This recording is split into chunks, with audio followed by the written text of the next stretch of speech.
So is this much travel with like all the seminars and stuff that you're doing? Is this a newer thing? Like, were you doing this through the pandemic? I mean, or how, how new is all the travel? Well, so I have, like things for me started very randomly because it wasn't planned out. Like Yeah. we can get into that, but Mm-hmm. it was basically based on demand of people asking me for help. Sure. And so therefore I really didn't know like what direction I was going right from the beginning. Yeah. Like what I was, it's not that I decided I'm going to be a dog trainer, I'm going to do a board and train, or I'm going to do one-on-one. It was just kind of like based on whatever people asked. And I tried many different ways of helping people through training. So back then when I started getting some publicity with a video that went viral, there was a lot of people from, many different parts of the country and other places that were requesting for me to come help them. Yeah. And one time I decided that I was going to do it, and I started traveling. I did that for a while, but I had my own dogs and a property to take care of. So after about 1 or 2 years of doing that, and this was maybe like 7 years ago. Yeah. I then took a break. It was just too hard to leave my own dogs to be able to travel. Yeah. And I feel like, honestly, there's been moments where I was kind of like stuck because of the way the things started out for me, like I said, with not having a clear direction on how I'm going to do things, or, really what I'm trying to achieve with this.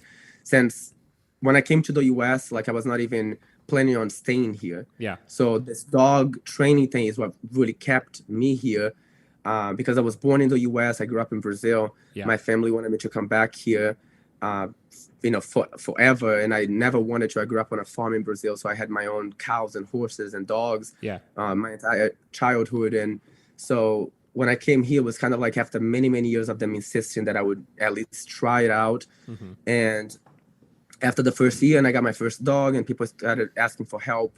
That's basically how everything started with the professional dog training. Yeah. Because my family really never saw a career in it. Sure. So I grew up working with dogs, like even from like childhood. Like that's the thing that I was attracted to, is communicating with animals and being involved with them, and like that was the only thing I focused on. But in Brazil, they didn't see like a future with it, so they always try to actually get me away from that onto other things. So long story short, when I started with all this, and like I said, I started doing training, tried many different methods. I did the traveling around, still very confused on like what direction to go. And I guess I could say like I got distracted at times because I was still very young. I moved back here when I turned 18. On my 18th birthday, and I didn't speak English or anything, and I felt very out of place. I mean, I had a couple of family members, but that was about it. And the lifestyle was definitely very different, especially for me. I grew up in a very isolated farm, like in Brazil. Mm-hmm. So I had like, we didn't have fences, we didn't have neighbors right next to us. And so to move into a small, like normal neighborhood area was, very different. And then, with all that being said, I did travel before, and then got distracted with having my own, with the training, and me having a lot of freedom right away. I became very independent. Like I moved out when I was 19, was already doing this business full time, even without a clear vision of like what I was doing business wise and where I was trying to get at. It was just people saying, like they were so amazed with what I was accomplishing with one dog. And then it was the neighbor would call me, and the relatives, and it was through word of mouth. And so it kind of like, it blew up pretty fast locally at first in Massachusetts. And then I got distracted. I had my own property, my own, space, and I started getting horses and more dogs, and like people were, dumping dogs to me that were too difficult to handle, which I was basically stuck there just taking care of those dogs. Yeah. So essentially I was like overwhelmed a lot of the time. I knew like I love working with dogs, and I knew that was like what I wanted to do. But many times I found that I couldn't do it because I was at home. I was limited, I guess I should say, with like what I could really do. Because if I had some rescue dogs at home and I had my own pack of dogs and other animals, I couldn't be traveling and doing what I'm doing now. Yeah. So I took a break, and then I moved to California, like I said, 4 years ago.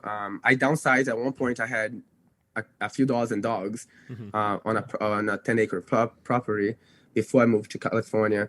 And it just didn't feel like, that's how I wanted to do it. Yeah. It was a very much like a facility setting, and it just didn't feel like it was for me. I had employees helping, but I still felt like I had to really be there. There was a lot of responsibility. There's a lot of stress. Yeah. Because, constantly new dogs coming in, like that just don't know how to behave. And just, a lot of dogs in one place. It's stressful. 100%. And for me, just something was telling me like, that's not it for me. Yeah. But I still didn't know like, what do I do from here? Yeah. So that lasted for a few years. Then moved to California with downsized to 6 dogs staying with me. So all my other dogs, this was 4 years ago is when I made a hard decision, because I was stuck with the dogs that I did have, Sure. Of my own dogs. And so it was really hard to like, if I really want to pursue more, to be able to do more, whatever it may be, at this point I had realized there was a lot of interest in me, in my style and the style of training.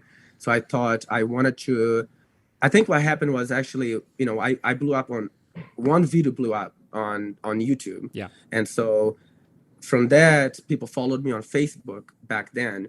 And that's where all my business came from. Yeah. When Facebook kind of changed the settings a little bit, where like I would get thousands of likes on a photo, now you had to pay for people to see your post. Like things started to slow down a little bit. And I, that's when I realized like really people were finding me on YouTube, not Facebook. Yeah. And I started to try to post and go back into what really matters if I want to grow. Because I think I always wanted to like build a brand around my name. Not always, but I guess after like I noticed that, people were really interested. So I wanted to focus on posting more videos regularly. And that's when I moved to California and focused on that. Yeah. And then there was the pandemic. Things were a little bit, difficult, and everything was slowed down. I had a lot of fun. I definitely felt like the first year was like, the first year was definitely the most successful year I had. Yeah. And I think it's because I was in a very clear state of mind. Yeah. Like I felt like I was at home. So there was just a lot of activities that I could do with my dogs. The weather, was in my favor as well. And I don't know how to explain, but when I looked back, like a lot of things that I just knew I worked really hard. I mean, I was doing this already for a while, and I really just felt like I was held back because I was at the wrong places at the wrong times, Yeah. So when I moved to California, I think all these doors all of a sudden opened where I was able to just start being extremely productive. And so a lot of things that I wanted to accomplish all came to life. So those are, it can be like materialistic stuff. It can be just, collaborating with other certain people, just the ability to be able to be more active and productive and, working more.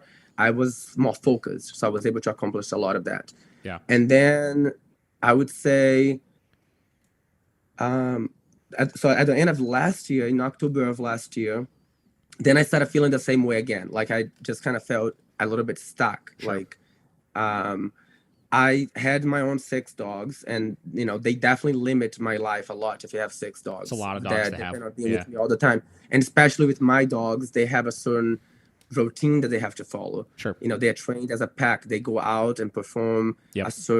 perform together, a certain way. So they have very specific routine that I follow with them. So for example, you're never going to see anyone else walking my dogs. Yeah. Most people don't realize that, but like they're not allowed to walk my dogs. So if I travel and I leave them at home, they're only allowed to take them in the backyard. Yeah. They have I'm the only person that walks them. They just have a certain way to do everything for them to maintain that obedience as a pack. So with that being said, I am very locked down when I have the 6 dogs. Yeah. And I started feeling a certain way about it because I love it. I mean, I love my dogs. Of course. But I just know that there's like more out there for me. And there's also like a huge need for my help. Yeah. That if I am, settling down in a way. It's like having kids and settling down and then no longer doing what you're good at and going out there and helping people, you know. Yeah. I started feeling that way, and then, like, again, didn't know what direction to go. So in October of last year, one of my friends that I had for about a year, he was like, you know, I moved to Mexico 4 months ago. We have this full house and maids and everything, like, easy here. You can do whatever you want. There's a house next door to mine that you can get, and you can bring your dogs. And I started feeling like I needed a change. Sure. So, you know, it was a very quick decision to go to Mexico. I know there's a lot of street dogs there. There's a lot of people that try to help them, but they don't have the resources. And I was still trying to figure out like what direction to go, specifically with my YouTube channel. Yes. Because at that point I had blown up on TikTok, and I had 2.2 million followers on my first TikTok account. That happened very fast. Yeah. But then that TikTok account got taken down because I was posting a lot of skits, and, you know, again, I still didn't have a clear direction on how I was gonna go with it. And TikTok is very sensitive, so they would take some videos down, and so essentially it got taken down. And then I was trying to focus on YouTube because TikTok actually like made me realize there's a lot of interest in what I do. Yeah. And people were really excited to follow me. And so I started posting on YouTube, and I thought going to Mexico, rescuing dogs there, that can be content that I can create in addition to being able to help them network those dogs and helping them train and, you know, show them other things. So I did that. And it was really good at first, you know, just being in a new place, and you had all this vision, and you think things can go great, but then it's a very different country. So it's, you know, it was very difficult for me to be there and for me to adapt. Yeah. So it only lasted about 2 months. What part of Mexico were you in? It was very deep into Mexico. It's called, oh my God. I won't be able to remember the name now, the name of it now. Do you know what it's near? It was far. It's like, I have a blank right now. I can't think of the name, but basically I drove through San Diego across the border, and then you go like 2 days driving into Mexico to get to it. Wow. Yeah, it's very far. I'll probably remember the name as we go. Yeah. And so, yeah, I actually drove there with my 6 dogs, and, you know, I started doing what I said with helping the rescues there and collaborating with them. I was able to help them send some dogs to the US, and we started filming. But then just the lifestyle of being there was definitely not for me. And I was already I was already realizing that, but I was there already. So I didn't, you know, I was a little bit stuck. And then one of my dogs that was 10 months old, she had all her vaccines and everything. She ended up getting distemper. Yeah, I saw that. Sorry to hear about that. You know, when I say like people don't realize, like I know what distemper is, but it's not something that I ever heard of someone saying like my dog or my puppy died of distemper. So especially it's not definitely at that age, I feel like. Yeah. That seems like I mean, cough is way more common, you know, like you hear puppies all the time. But distemper, especially I have one that was younger than her. Yeah. So the fact that this is the one that's like a little bit older, like 10 months old, completely healthy. There's 6 dogs, and then all of a sudden one is sick, and she's just like losing balance. It was just a weird thing. Yeah. And then, you know, we had to take her to like a couple of different vets, and the 3rd vet is the one that actually like found out that she had distemper. And and it was a weekend that this all happened. So by the time that they found out, they pretty much said, you know, it's like, it's a 50-50. We cannot guarantee anything. There's a lot of things we can try. Yeah. But there's a lot of damage already done anyway. So even if she makes it, there's a high chance she's going to have, you know, severe, like long-term side effects. Yeah. So we tried for a couple more days, and then she ended up passing away. And it was just like, it happened really fast with that distemper thing. And so when that happened, I started, you know, to really feel like, okay, so basically I put everything that I can possibly be doing, because I know because I had traveled before, and I know the demand for my training out there. Yeah. Like whether in person or in videos, like everywhere I go, you know, there's a certain way that people look at me and they approach me. The moment that I handle a dog, like I could be just anywhere without a dog, and then there's someone there with a dog, and they handle me the dog, and immediately people around seem to be attracted to that. You know, there's a way that I communicate with the dogs and that they respond, that's very attracting to people. So I already know that. I just sometimes haven't focused my my full time and energy into doing that. And so with that dog, Priscilla, passing away, which essentially, I have had different dogs. A lot of people also get confused with that. Yeah. I have a lot of dogs. They live with other people. Yeah. So when I started, I told you I had up to a few dozen dogs of my own. Yes. So they're all there, they're all alive, but they live with other people. Yeah. As I downsized to having my own personal pack that they're with me full time. So when I moved to California, the reason that I actually had started with a new pack of dogs, because before California, I lived in a 10-acre property in the middle of nowhere. So my dogs were well trained. They moved with me to California. The untrained eyes, they can't see that the dogs may not be as perfect as I would like them. Maybe they're not as relaxed as I would like them. Sure. Sometimes also it opens the door for judgment, because if you bring a dog that is not used to being in a huge crowd and they're still obedient, it doesn't mean that they're going to be as comfortable as a puppy that was raised in that environment. Of course. So I wanted to have the opportunity to start fresh with younger dogs so that I could raise them in the environment that I'm currently at, which is a lot of people, lots of different environments that we go through every day. And so that's why I had started fresh. And so I basically was waiting for those dogs to develop into a fully trained pack, my new pack, so that I could do what I have done before, the whole off leash with the pack of dogs. And so when she passed away, she was like just getting started with the off leash. Yeah. And then I only had 4 other ones that were a little bit older than her, and then the younger one. And so I really felt like, okay, it's kind of disrupted the pack, number one. And number two, I was like, I don't want to bring another dog in.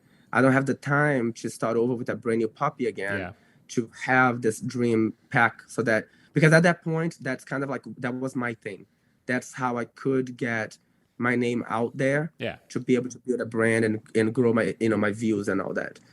And that's basically when I started pacing around a little bit, and I, made this decision that it was time for me to start like really focusing on the training. Yep. Because up until then, I had never focused full time on the training. I was either distracted with my own dogs and just taking them out and being, having to be there to take care of them, or other animals, and then, breeding and doing minimal training, which is literally the reason that everybody finds me is through the training. Yeah. So I decided that it was finally time to focus 100% of my time into training. And I started promoting it right away that same week. And, the other decision I had to make is that I knew it'd be hard to travel even with just the 5 dogs. Yeah. The amount of traveling that I scheduled right away was a lot. I was, this was back in January. So I started the first week of January of this year, and I have been to every state in the U.S. besides Hawaii and Alaska just this year alone. And I have repeated many different ones of them, like Texas and New York, like a few times already this year. Yeah. But I have been to every state besides Hawaii and Alaska. And then I went to England, I went to Canada, tried to go to Australia, but I had the wrong visa. That. Yeah. So, but there's a lot of demand for me to go there. So I plan on actually venturing out to more countries next year. Yeah. To help people there. Yeah. But that's basically how I got to where I am now. Sure. In January, I just started focusing full time, and basically, my YouTube channel had 100,000 subscribers at the beginning of the year. Mm-hmm. So now I'm at like almost 1.3 million. Yeah. That's, over a million just this year. Yeah. And it's just, again, because I started concentrating on what matters, which is my training.